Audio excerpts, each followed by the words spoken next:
Trump just posted 3 words that changed everything.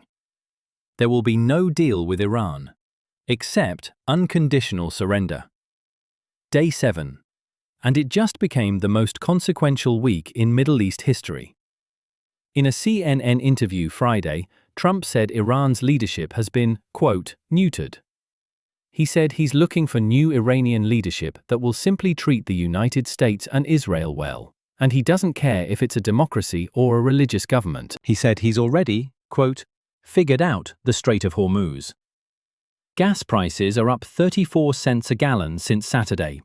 Trump's response? It'll go way down very quickly.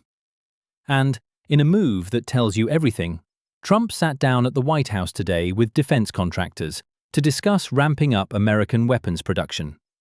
This war is not ending soon. On the battlefield, Israel launched what Tehran residents are calling the worst night of airstrikes since this war began. Massive explosions ripped across multiple locations in the Iranian capital.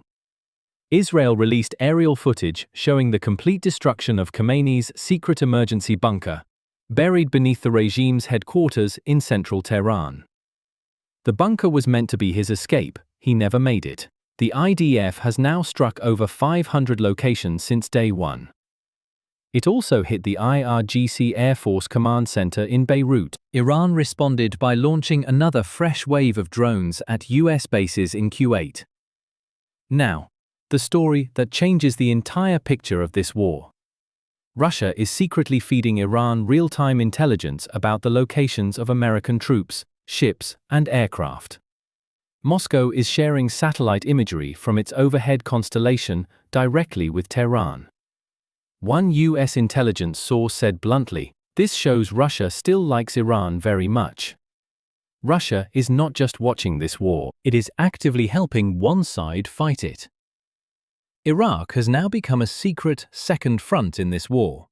Iran-backed militias have launched dozens of attacks on US bases in Jordan and Iraq.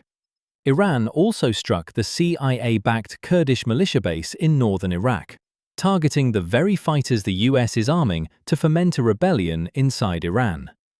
And in what analysts are calling a clandestine counteroffensive, mysterious small suicide drones have killed 15 militia fighters south of Baghdad. No one has claimed responsibility.